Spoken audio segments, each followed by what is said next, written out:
अनमोल वचन अखिल भारतीय संत मत सत्संग के संस्थापक और गृहस्थ में आनंद योग के जनक परम संत महात्मा परम पूज्य श्री यशपाल जी महाराज अर्थात परम पूज्य भाई साहब जी द्वारा प्रतिपादित इन अनमोल वचनों का पालन करना अति आवश्यक है। ये वचन हमारी गृहस्थ आध्यात्मिक साधना के लिए मूलभूत सिद्धांत हैं, जो इस प्रकार हैं। हम दुनिया की हर चीज की कीमत आंकते हैं, अपने मानव जीवन की कीमत भी जाने व परमात्मा की प्राप्ति हेतु साधना करें। मनुष्य योनि एक उपहार है, इसीलिए परमात्मा को धन्यवाद देते हुए आधा घंटा प्रातःकाल, आधा घंटा सायंकाल पूजा अवश्य करें। सत्संग, सतनाम व सद्गुरु को प्राथमिकता देते हुए इसी के आधार पर ध्यान योगाभ्यास अवश्य करें व गृहस्थ के कार्यों को परमात्मा का कार्य समझकर उसी की याद में संपन्न करें।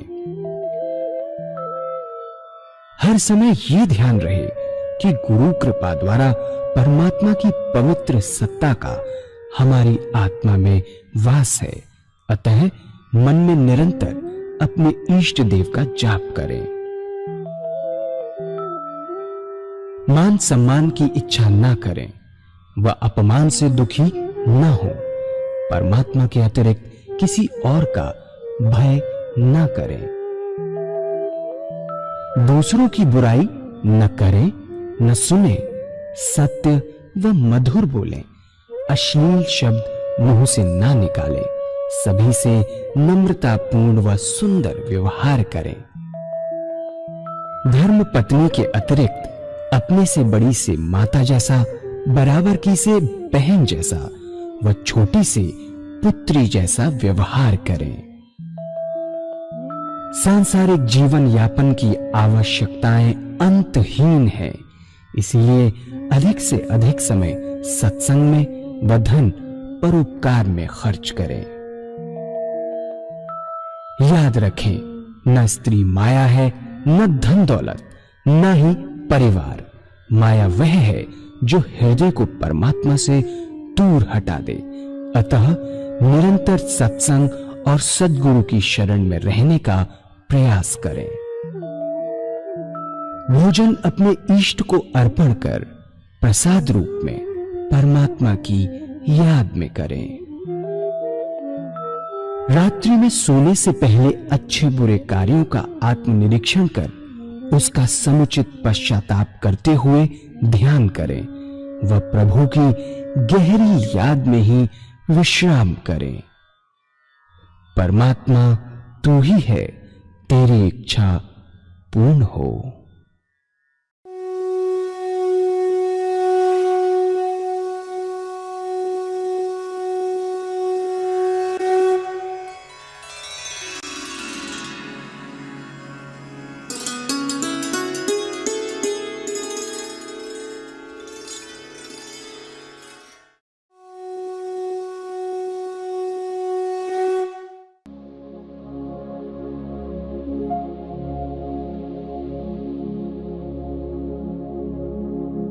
जय सद्गुरुदेव जय पद शरणम श्रेयस रूप चरणों शरणम।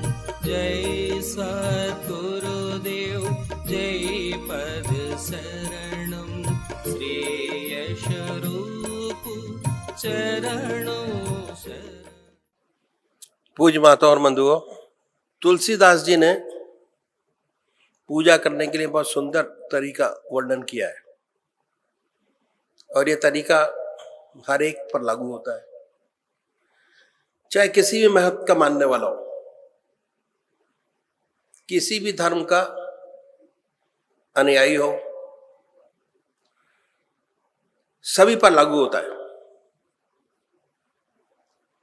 तुलसीदास जी ने कहा है कि विनय प्रेम बस भई भवानी, खसी माल मूरत मुस्कानी। यह तुलसीदास जी का कहा हुआ है। उन्होंने पूजा के लिए दो विशेष गुण हमारे सामने रखे। पहला विनय और दूसरा प्रेम। जब तक ये दो गुण अपने में पैदा नहीं होते, सच्ची पूजा नहीं बनती। क्या कि जब तक ये दो गुण अपने में पैदा नहीं हो जाते, सच्ची पूजा नहीं हो पाती।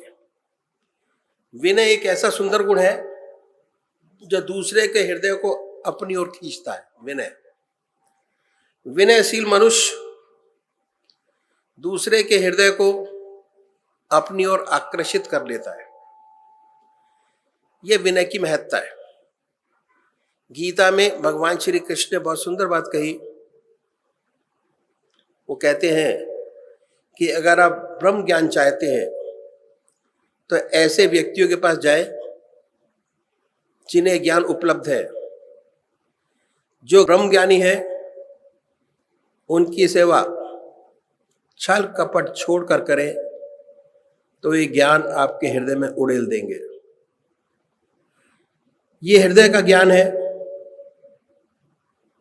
किताबों का ज्ञान नहीं। अगर किताबी ज्ञान होता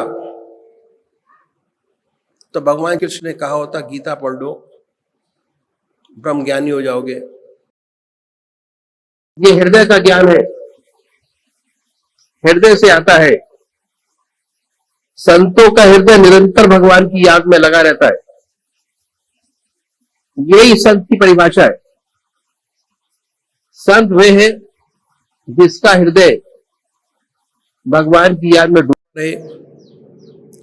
चलते फिरते, खाते पीते, सोते जागते निरंतर ईश्वर की याद उसके हृदय में बनी रहती है। उसे कोई गरज नहीं कि वह आपकी तरफ देखे। वह तो अपने प्रभु में लगा हुआ है।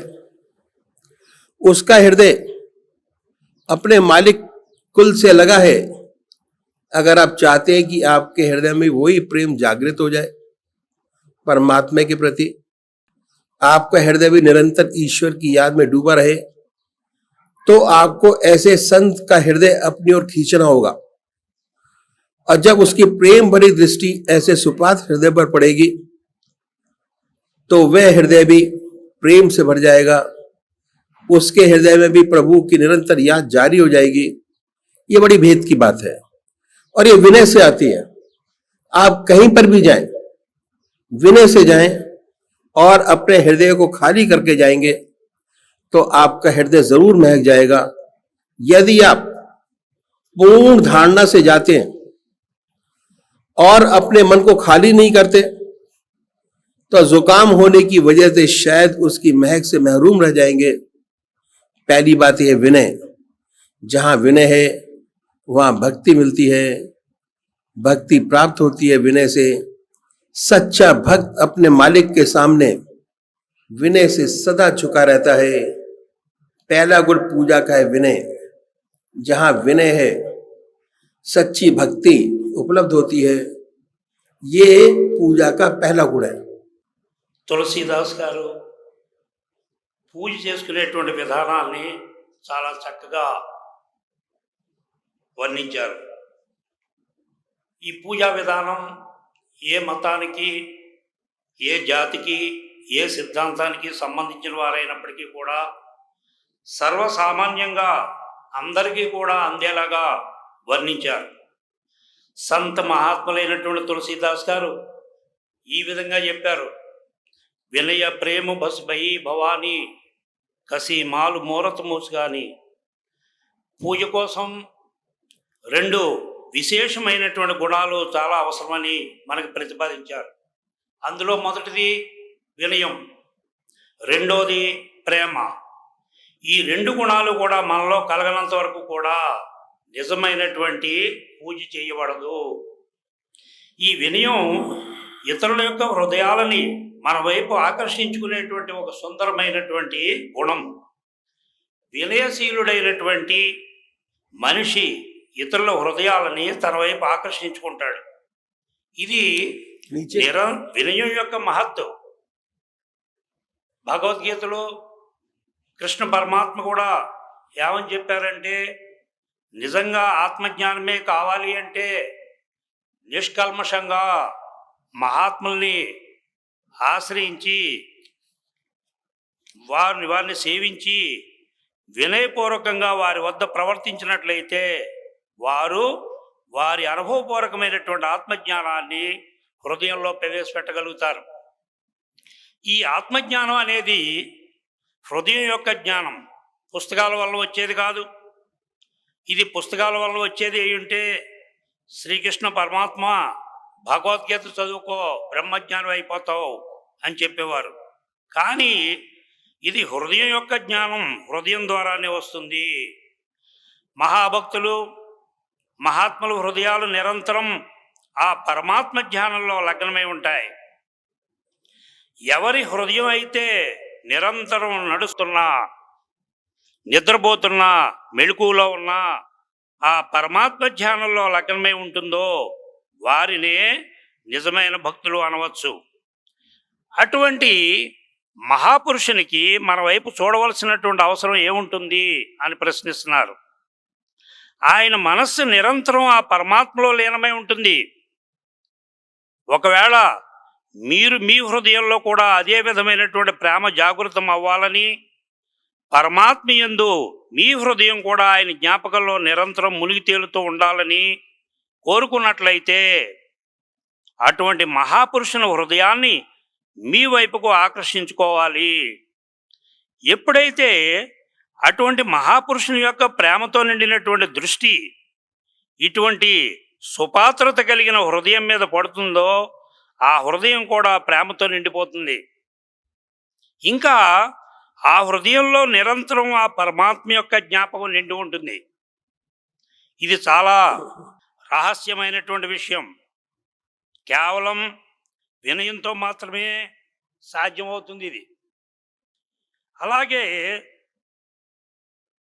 మీరు ఎక్కడికైనా సరే, ఎటువంటి వారి దగ్గరికైనా సరే వినయంతో కనుక మీ హృదయాన్ని ఖాళీగా ఉంచుకుని వెళ్ళినట్లయితే వారి యొక్క జ్ఞాన సంపదతో మీ హృదయం నిండుతుంది. అలా కాకుండా మీ హృదయంలో ముందుగానే కొన్ని భావాలను నింపుకొని మనసుని ఖాళీగా ఉంచుకోకుండా వెళ్ళినట్లయితే రొంప జలుబు చేసిన వారికి పుష్పాల యొక్క సుగంధం ఏ విధంగా అయితే తెలియదో అదే విధంగా మహాపురుషుల నుండి ఏ విధమైనటువంటి జ్ఞానాన్ని కూడా పొందలేకపోతారు. కావున ముందు కావలసింది వినయం. ఈ వినయం ఉన్న చోట భక్తి లభిస్తుంది. నిజమైనటువంటి భక్తుడు తన ఇష్టదైవం యందు నిరంతరం వినయంతో వంగి ఉంటాడు. అందువల్ల పూజ యొక్క మొదటి గుణం వినయం, రెండోది ప్రేమ. अदब एक अनूठा शब्द है, संतों की परिभाषा है. किसी दूसरी भाषा में ऐसा शब्द शायद ही मिले, बड़ी मुश्किल से मिलेगा. अदब के मायने हम अनुशासन या डिसिप्लिन से नहीं कर सकते. डिसिप्लिन कई तरीके का होता है. एक डिसिप्लिन डंडे का होता है, वह नहीं है. ये डिसिप्लिन डंडे का नहीं, प्यार का है. प्यार का डर, प्यार का भय. हम प्यार करते हैं और में ये भय बना रहता है कि हमसे कोई ऐसा काम ना हो जाए कि जिससे हम प्यार करते हुए नाराज हो जाए. ये अदब. और ये अदब कैसे शुरू होता है? बच्चा, जो अच्छा बच्चा है, वह अपने माँ बाप का अदब करता है. जो बच्चे माँ बाप का अदब करते हैं वे हमेशा फलते फूलते हैं. बच्चा बड़ा हुआ, स्कूल जाना शुरू करता है. स्कूल में बच्चा अपने अध्यापक का अदब करता है.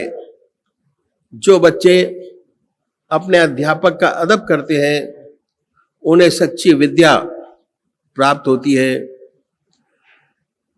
जब हम बड़े होते हैं और परमात्मा के रास्ते पे चलना प्रारंभ करते हैं तो अपने सद्गुरु का अदब करते हैं और उसके प्रेम से डरते हैं। ऐसे साधक के हृदय में निरंतर टीस बनी रहती है कि उसे स्वप्न में भी ऐसा काम ना हो जाए जो उसके गुरुदेव की शिक्षा के विपरीत हो, या उसके हृदय में इस प्रकार की ठेस पहुंचे। ये है अदब। कहा है बादब बानसीब, बेअदब बेनसीब। जो अदब निभाते हैं वे भाग्यशाली हैं, उन्हें हर प्रकार की कृपा परमात्मा से दुनिया और दीन में प्राप्त होती है। कहा है माता पिता के चरणों में स्वर्ग है और सदगुरु के चरणों में परमात्मा की प्राप्ति, ईश्वर का मिलन होता है। जो माता पिता की इज्जत और अदब करते हैं वे संसार में सुखी रहते हैं, और जो अपने सदगुरु का सच्चा अदब करते हैं उन्हें इसी जीवन में जीवन मुक्त अवस्था प्राप्त होती है। यह है पहला गुण अदब। संतों ने कहा है कि अदब पहला करीना है मोहब्बत के करीनों में। प्यार के गुणों में अधिक महत्व उन्होंने अदब को दिया है। रूहानियत का रास्ता इशारों का रास्ता है। जो इशारा नहीं समझ सकता वह कई बात भी नहीं समझ सकता। जो सच्चा साधक है वह हृदय से बात करता है, जबान से बात नहीं करता। और ये जब अदब आगे बढ़ता है तो हमें ईश्वर की नजदीकी प्राप्त होती है, और इससे परमात्मा का सच्चा अदब बनता है। उसका सबसे बढ़िया अदब यह है कि एक भी क्षण हमारा हृदय परमात्मा की याद के बगैर ना रहे। हर समय उसकी याद आती रहे, उसकी हजूरी रहे, उसकी आगाही रहे। ऐसा परमात्मा का डर हमसे बने। यह है प्रेम का पहला गुण, जिससे हम अपने प्रेम की परख कर सकते हैं, और यह है पूजा का अंग। ఈ విధంగా ప్రేమ యొక్క మొదటి గుణం అదబ్ అనగా విధేయత అని చెప్పుకున్నాం. ఇది ఒక విశిష్టమైనటువంటి పదం. మహాత్ముల భాషలోనిది. ఈ పదం సామాన్యంగా ఏ ఇతర భాషల్లోనూ కూడా లభించదు. ఈ అదబ్ అనే మాట యొక్క అర్థాన్ని క్రమశిక్షణగా కూడా తీసుకోలేం. ఎందువల్లంటే క్రమశిక్షణ చాలా కారణాల వల్ల రావచ్చు, భయం వల్ల రావచ్చు కూడా. కానీ ఇక్కడ భయంతో కాకుండా ఒక విధంగా చెప్పాలి అంటే ప్రేమతో వచ్చేటువంటి భయం లాంటి గుణం. మనం ఎవరినైనా ప్రేమించేటప్పుడు వారికి బాధ కలిగే, కోపం వచ్చే ఏ విధమైన పని కూడా వారి ముందు చేయకూడదు అనేటువంటి భయం మనకుంటుంది. అది దీని యొక్క లక్షణం. ఇది ఎలా ప్రారంభమవుతుందో చూద్దాం. ఒక మంచి పిల్లవాడు తన తల్లిదండ్రుల వద్ద ఇటువంటి గుణాన్ని పాటిస్తూ ఉంటాడు, ఈ అదబ్బని. అటువంటి పిల్లవాడు ఎప్పుడు కూడా అభివృద్ధిలోకి వస్తూ ఉంటాడు. కొంచెం పెద్దవాడయ్యాక పాఠశాలలో చేరిన తర్వాత అధ్యాపకుల దగ్గర ఈ గుణాన్ని కలిగి ఉండి చక్కటి విద్యని వారి నుండి పొందగలుగుతాడు. ఇంకా పెద్దవాడైన తర్వాత ఆధ్యాత్మిక మార్గంలో ప్రవేశించి సద్గురువుల వద్ద ఈ గుణాన్ని కలిగి ఉంటాడు. అటువంటి సాధకుడు స్వప్నంలో కూడా సద్గురుదేవుని యొక్క అభీష్టానికి వ్యతిరేకంగా మరియు సద్గురుదేవుల మనసుకి ఏ విధంగానూ కూడా బాధ కలగకుండా నిరంతరం అతని మనసులో ఉండాలని కోరుకుంటూ ఉంటాడు. అలాగే ఈ అదబు, ఈ విధేయత అంటే ఏ విధంగా చెప్తున్నారంటే బా అదబ్ బా నసీబ్, బేదబ్ బేనసీబ్ అని అంటారు. ఎవరైతే ఈ విధమైనటువంటి భయభక్తులు కలిగి ఉంటారో వారు చాలా భాగ్యశాలురు. వారికి ఇటు ఐహికంగాను అటు పారమార్థికంగాను కూడా అన్ని రకాల కృప ఆశీర్వాదాలు కూడా లభిస్తూ ఉంటాయి. తల్లిదండ్రుల పాదాల చెంత స్వర్గం, సద్గురుదేవుల పాద పద్మాల చెంత భగవత్ప్రాప్తి లభిస్తాయి. ఎవరైతే తల్లిదండ్రుల యందు గౌరవం భయభక్తులు కలిగి ఉంటారో వారి ప్రపంచంలో చాలా సుఖంగా ఉంటారు. మరియు ఎవరైతే వారి సద్గురుదేవుల యందు ఈ విధమైనటువంటి భయభక్తులు కలిగి ఉంటారో వారు ఈ జన్మలోనే జీవన్ముక్త స్థితి పొందగలుగుతారు. అందువలన మహాత్ములు ప్రేమ యొక్క గుణాలన్నింటిలోనూ కూడా భయభక్తుల్ని మొదటి గుణంగా చెప్పి అధికమైనటువంటి విశేషమైన ప్రాధాన్యత ఇచ్చారు. ఈ ఆధ్యాత్మిక మార్గం అంతా సంధ్యల మార్గం. సంధ్యను అర్థం చేసుకోలేని వారు మాటను కూడా అర్థం చేసుకోలేరు. నిజమైన సాధకుడు నోటితో మాట్లాడు, హృదయంతోనే మాట్లాడతాడు. ఈ భయభక్తులు ఇంకా ముందుకు వెళ్ళిన తర్వాత భగవంతుని యొక్క సామీప్యత లభిస్తుంది. దానితో భగవంతుని యందు కూడా భయభక్తులు కలిగి ఉంటాడు. భగవంతుని యందు భయభక్తులు కలిగి ఉండడం అంటే ఒక్క క్షణం కూడా మర్చిపోకుండా సర్వకాల సర్వావస్థల యందు కూడా ఆయన జ్ఞాపకం ఉంచుకోవడమే. ఆ పరమాత్మ అన్ని సమయాల యందు కూడా మనతో కలిసి ఉంటాడు అనేటువంటి భావన ఎల్లప్పుడూ కూడా ఉంటుంది. నిరంతరం ఆయన ముందు ఉన్నట్లే భయం భక్తి కలుగుతూ ఉంటాయి. ఈ విధంగా మనలో ఉన్నటువంటి భగవత్ ప్రేమని బేరీజు వేసుకోవచ్చు.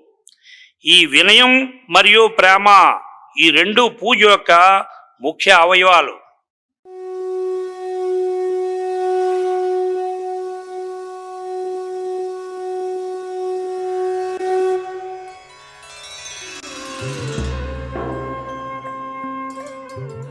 ध्यान योग के कार्यक्रम आनंद योग से निशुल्क जुड़ने के लिए संपर्क करें 9810239677।